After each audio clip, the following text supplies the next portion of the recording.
You're listening to Wiretap with Jonathan Goldstein. Today's episode, Generation Gap. When I was a kid, from something like the age of 8 until 13, every Labor Day weekend, my entire extended family headed up to a resort in the country called Rabiner's. I'm calling it a resort because that's what everybody called it. But really, it was no more than an all-you-can-eat shiva. Poe's House of Usher, but with holishkas. Rabiner's served an exclusively Jewish septuagenarian clientele, old Jews who wanted to get away from it all, whilst eating themselves into oblivion. My sister and I were the youngest people there, and the next youngest after us were my parents. At something like $4 a night, entertainment was hard to come by at Rabiner's. There was a lake across the road, but in Montreal, by early September, it was too cold for swimming. There was no TV except for the one in the communal living room that, no matter the time of day, seemed to always be playing the Lawrence Welk show. Once in a blue moon, an ill-advised stab at a live show was made.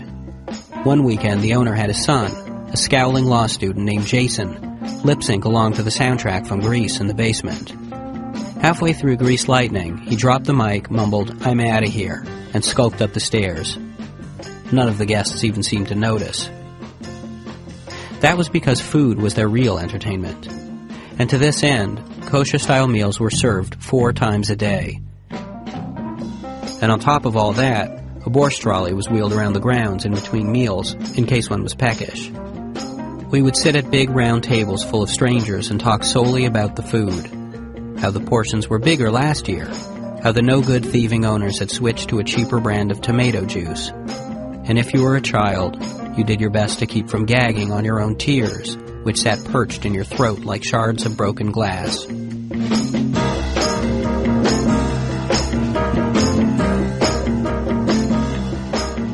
I wasn't eating, which really couldn't have been more than 15 minutes a day, I spent my time wandering the grounds feeling what I would later know to be depressed. But at the time, I just thought I didn't know how to have a good time, like everyone else. Even my sister was doing all right. She had befriended a 75-year-old man named Seymour, who she did errands for. Seymour had had polio when he was a boy and had lost the use of his legs, so he dragged himself about on crutches while my sister trotted alongside of him, yelling in his ear excitedly when the borscht wagon came into view, primping his special sitting cushion, and making sure his dust broom mustache was free of kasha. In return for her kindness, Seymour doled out to her generous helpings of his disability pension. My sister was happy for the work.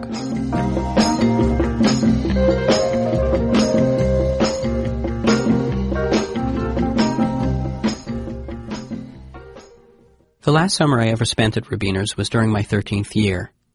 I was going through puberty and had recently discovered the magic of the lingerie insert. It came in the big Saturday newspaper like the rescuing metal file in a prison sponge cake. This was long before I had discovered Playboy, Penthouse, Hustler, or Hustler Funnies, and a Kmart circular full of women in their hip-hugger underwear was as good as it got. So while my family was downstairs ripping boiled meat off mastodon bones, I was upstairs, poring over each photograph with the obsessiveness of David Hemmings in Blow Up. There was something about looking at lingerie so adjacent to nature that felt old-timey and pure. And since there were no real girls around, those pictures were my only link to reality. That would all change by nightfall. That was when the wonderful Weiss was to show up. Or, to be more precise, that was when the wonderful Weiss's wife was to show up.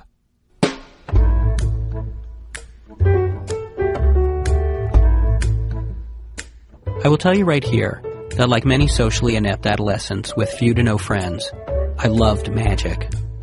I lacked the grace and hand-eye coordination to pull off the jumping knot or the French coin drop, and whenever I did my sponge ball routine anywhere else besides in front of the mirror, I inspired pity wows. I usually ended my routine by turning my back to the audience, packing various objects down the front of my pants while saying, "Hang on a sec." Every second Saturday, my father dropped me off at this magic shop downtown, where all the local magicians congregated to show off their chops. That was where I first met Mo Weiss, a.k.a. the Wonderful Weiss. Each magician had his own style and specialty. There was one guy named Russ who worked strictly with bottle caps, and there was a Persian named Sharky who had a dummy that read minds. Weiss's bit was card tricks, Card tricks that played out to a jabber of blue innuendo. Stuff about the Queen of Hearts and her bosoms. Weiss's smarmy patter, although largely incomprehensible to my 13-year-old brain, still struck me as classy. To me, he was a debonair figure who reminded one of the great old days of vaudeville, as opposed to the bad old days of kids' parties and cable access variety shows. We were all sitting in the main parlor when Mo and Esther Weiss walked through the front door. Seeing them walk into Rabiner's gave me the same panicky thrill as a real-life celebrity spotting. Mrs. Weiss surveyed the place, hands on her hips, with this look on her face as though she just smelt a decaying corpse, which might have literally been the case, as the yellow-haired old man seated by the door with a purple polyester yarmulke covering his left eye had not moved an inch in the past several hours. While the other women at Rabiner's were mainly a pack of frumpy, armchair-shaped yentas, methodically browbeating their husbands towards parking lot heart attacks, Mrs. Weiss was demure, holding herself like some gracefully aging Italian film actress. She had what 70-somethings might refer to as some figure. Until just then, I never really perceived old people as possessing any degree of attractiveness. When I saw my grandmother and her friends complimenting each other on how good they looked in their new blouses, I just thought they were being polite, because I didn't think that anything could make them really look good, like, say, the way one of the Go-Go's looked really good. But Esther Weiss was different. She was more than just a handsome woman. She looked really good.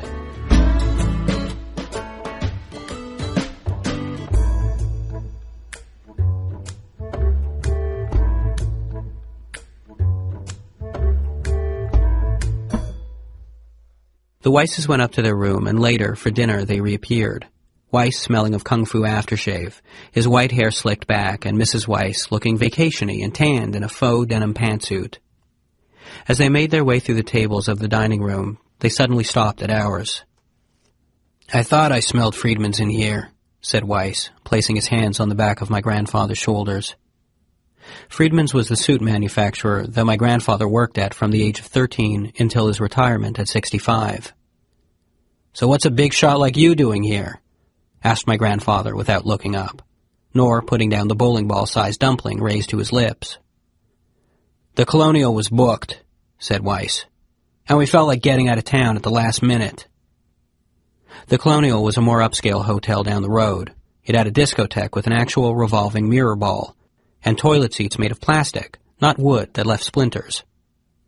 My grandparents knew the Weisses from the old neighborhood. Mo Weiss had made his fortune running a fleet of canteens that serviced Montreal construction sites and factories. To my grandfather, Weiss was not wonderful at all. He was an obnoxious blowhard. My grandmother introduced the Weisses to the table. When she got around to me, there wasn't the faintest look of recognition on the face of Mo Weiss. But Mrs. Weiss, mistaking my grimacing mid-swallow of hard and scratchy coleslaw for a smile, told my grandmother that I had, quote, "some dimples on me." I turned all red. I never knew I had dimples. "Well, the weekend's down the crapper now," said my grandfather after they'd left the table. Then my grandmother said that Mrs. Weiss was too fancy. Fancy was my grandmother's version of calling someone a filthy whore.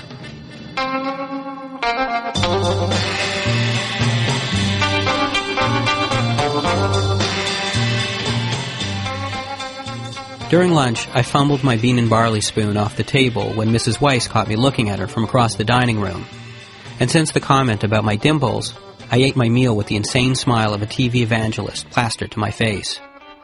I was acting with Mrs. Weiss the way I acted with crushes in school. I was hungry for girls, and each time I saw Mrs. Weiss, she was looking better and better to me.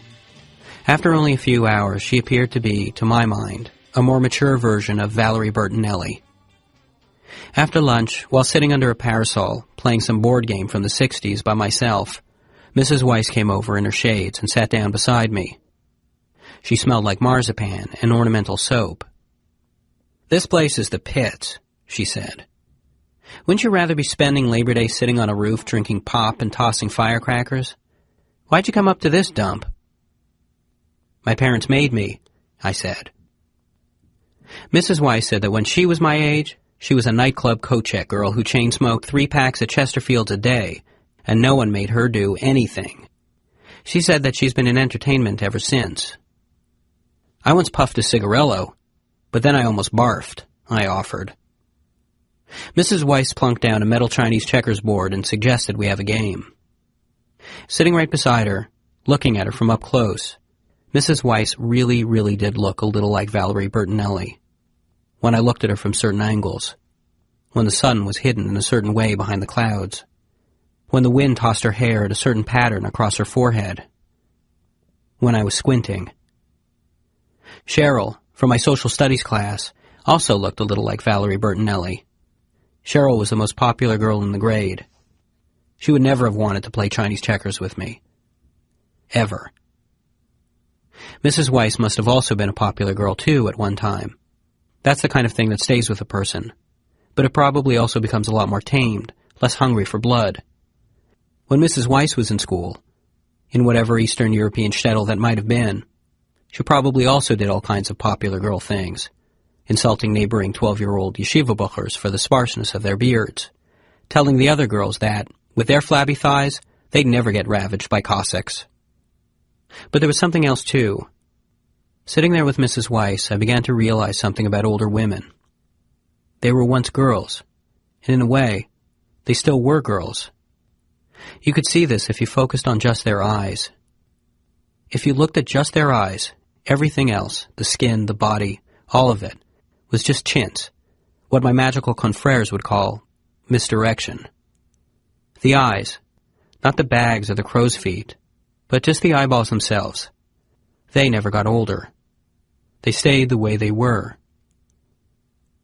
After the game, which she won, I was convinced of one thing. I was in love.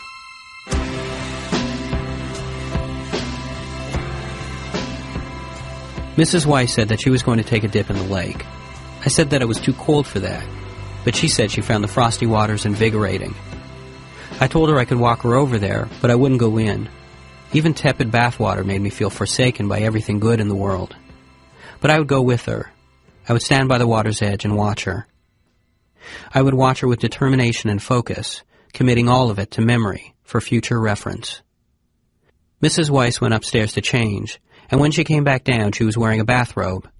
When we got across the street, she took it off, revealing herself in a dark blue one-piece swimsuit. It wasn't that her body wasn't good. It was just that it was the body of a 70-year-old woman. As well-preserved as she was still 70. And without the fish barrel girdle, the steel-reinforced brassiere, and the Frank Lloyd Wright-inspired bustier, she looked an awful lot like my grandmother. She squatted by the side of the water and stuck her hand in to apply water to her wrists and ankles. "Oi, what a pleasure," she said.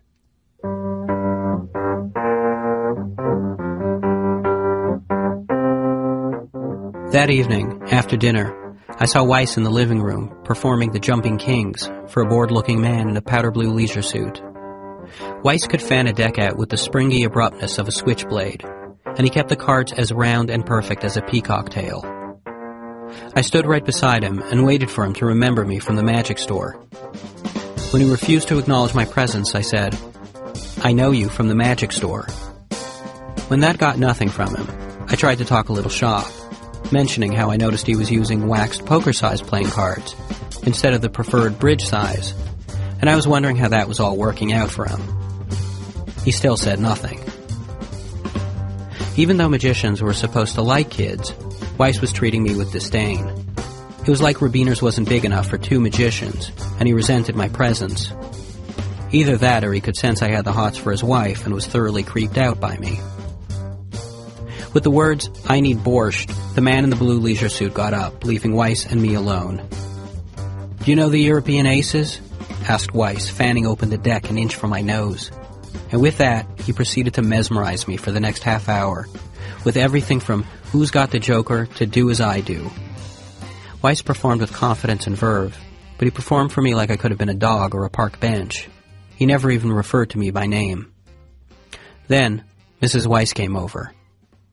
"Moses, you're on vacation, for Christ's sake. The kid's not interested in your five-and-dime party tricks." "No, this is great," I said. And it really was. As much of a loudmouth as Weiss was, watching him perform was better than staring at nature. And it was way better than listening to my family's never-ending tales about bargaining, food, and bargaining for food. At least Weiss was concerned with entertainment value. "Rabiners used to be different," said Mrs. Weiss, looking around. "It was alive. There used to be some fun here." Mrs. Weiss explained that Rabiners was once a place people went to for shows, and that back in the 50s, the wonderful Weiss used to perform feats of real stage magic here, sawing a woman in half and levitating hats right off people's heads. She said she was Weiss's assistant, Babette. "I wonder if they've still got us up there on the Wall of Fame," said Weiss. Then he led us all down into the basement, where he wheeled away a folded netless ping-pong table that hid a wall of black and white framed photographs. And sure enough, right there, between a picture of Murray the Brisket Pincus and Eddie Fields and his Poconos All-Stars, was Mo Weiss, his hair jet black and full of Brill cream, holding out a top hat with an ace of spades rising an inch above it. And there beside him, smiling with her hands on her hips, was his leggy assistant. "Will you look at that?" said Mrs. Weiss, smiling. "What'd I ever do with that hat?" asked Weiss.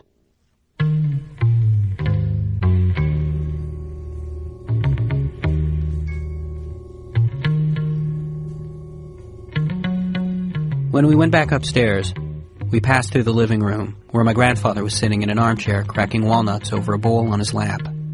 I sat down beside him. "It's nice the way you're spending time with the Weisses," he said.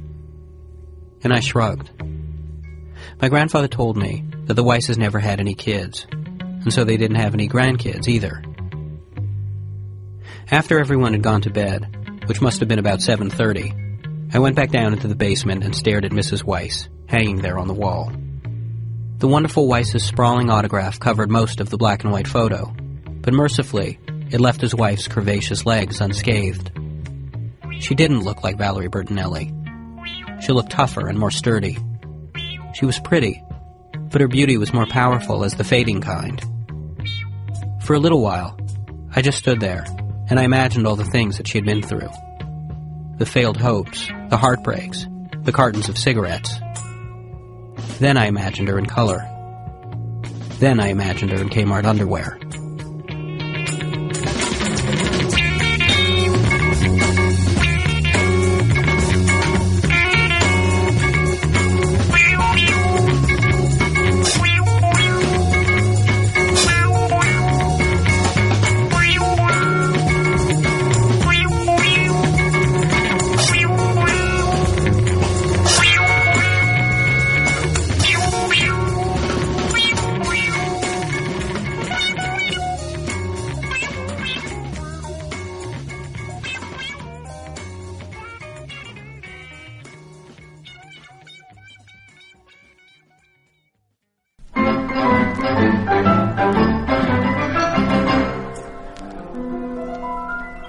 I sell a line of plastics, and I travel on the road, and I have a case of samples, which, believe me, is a load.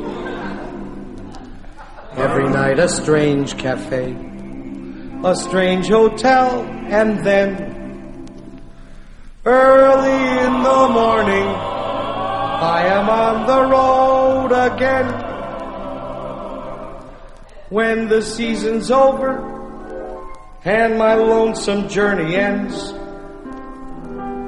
that's the only time I see my family and my friends.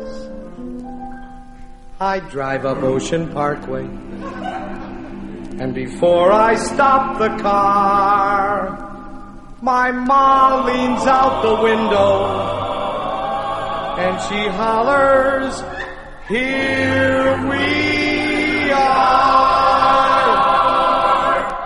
Shake hands with your Uncle Max, my boy, and here is your sister Cheryl, and here is your cousin Isabel, that's Irving's oldest girl. And you remember the Tishman twins, Gerald and Jerome. We all came out to greet you and to wish you welcome home. Meet Merowitz, Barowitz, Handelman, Shandelman, Sperber and Gerber and Steiner and Stone, Moskowitz, Lukowitz, Ahrens and Behrens, Kleiman and Feynman and Friedman and Cohn, Smolowitz, Wallowitz, Teitelbaum, Mandelbaum, Levin, Levinsky, Levine and Levi, Brumberger, Schlumberger, Minkus and Pinkus and Stein with an E-I and Stein with a Y. Shake hands with your Uncle Sal, my boy, and here is your brother Sid, and here is your cousin Yetta, who expects another kid. Whenever you're on the road, my boy, wherever you may roam, we'll all be here when you come back to wish you welcome.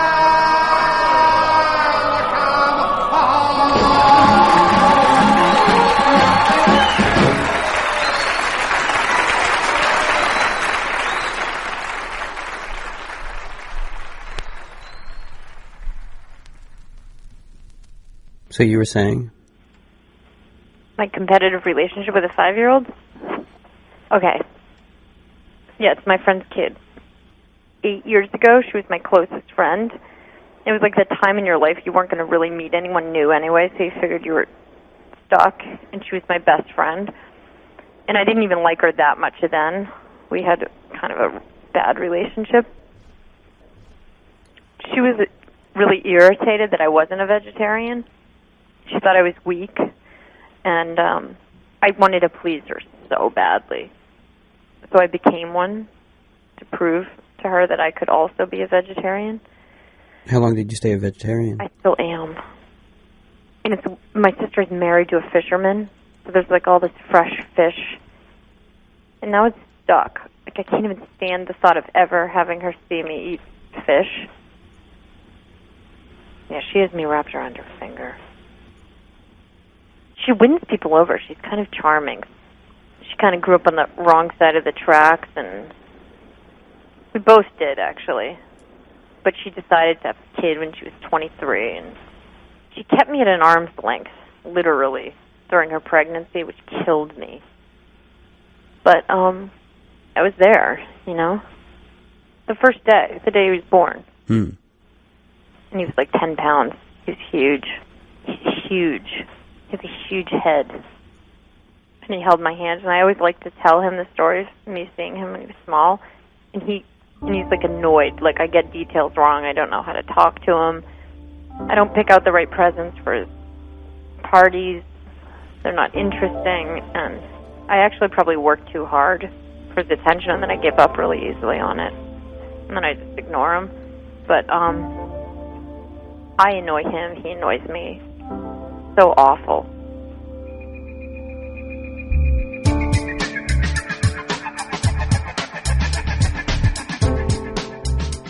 Yeah, actually, when she tells me cute stories about him, I find them really annoying. Like what? And I don't laugh very much. Oh, like the time he was in a cab, and he said to the cab driver, "Please, please take me home. I don't want to go to Manhattan. Take me to Brooklyn." And he said, "I live on Brooklyn Street." And I didn't think that was that funny. Not funny enough for me. Are you ever tempted to just laugh, to be polite? I do. I try that, and it sounds so phony. Parents are dead serious. They care so much what you think about their kids. I find it overwhelming. I can't even believe it. I mean, I can't imagine how I'd feel. I kind of take it personally when someone tells me my cat is overweight. It has nothing to do with me genetically.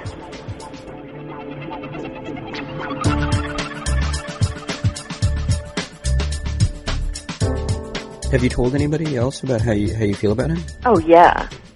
You talk about him a lot? I've never been to a therapist. That's not actually true, but I've never been to talk therapy. And I always imagine that I would talk about him the whole time. Wow. Which would be pretty weird. And I've had nightmares about him that I lost him in my house, and he was, like, really small, like the size of, like, a cigarette butt, and I couldn't find him, and I was looking in, like, silverware drawers and cookie jars, and I could hear him, like, like that's what his voice sounds like. He's like, he has that 5-year-old voice that I kind of hate. Yeah, I feel like we don't like each other. But wait, you were there when he was born, and then in the beginning things were... He hits me. And she's never once... I think maybe that's when it started. He started hitting me. He'd go, no! And he'd smack me really hard on the arm. And she wouldn't correct him. She wouldn't come to my defense. What did you do about it? Oh, one time I went too far. I, like, turned around and I was like, don't ever hit me again! And I clenched my teeth, and he was like, I hate you.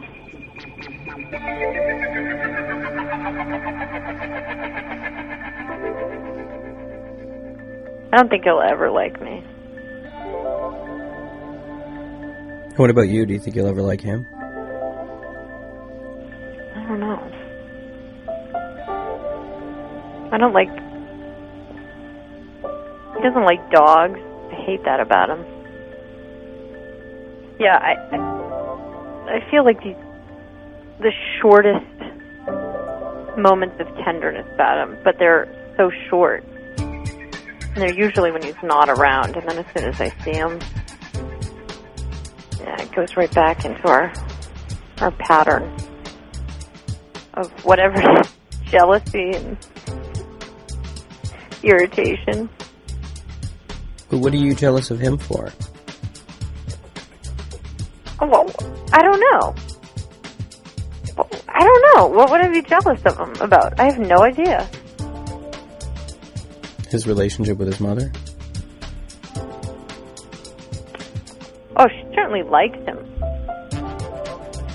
Because, you know, it's not often that you hear someone owe up so honestly, I guess, to actually disliking a child. Yeah, maybe, well, yeah, nobody can admit it's the ugliest thing, you know? I don't know what it says about me, but I think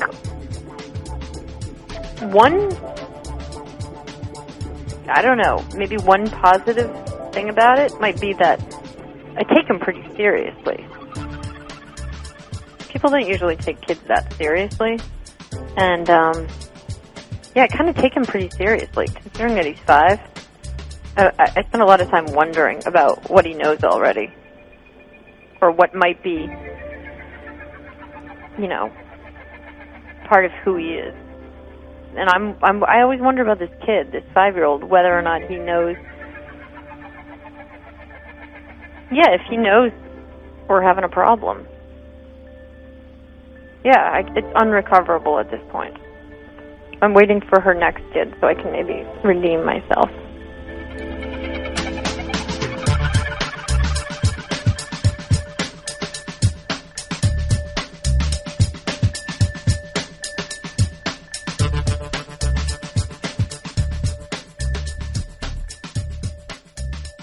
The voices you heard on Wiretap today were Tiffany Sweetwater and Alan Sherman from the album My Son the Folk Singer.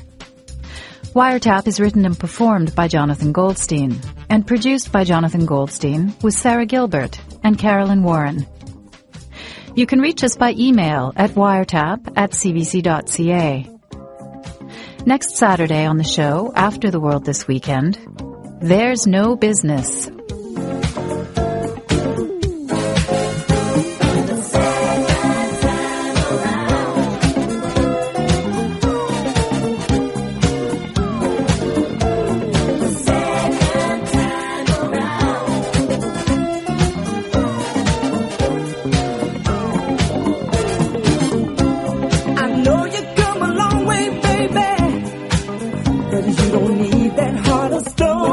No, you prove that you can do it, baby. You can make it.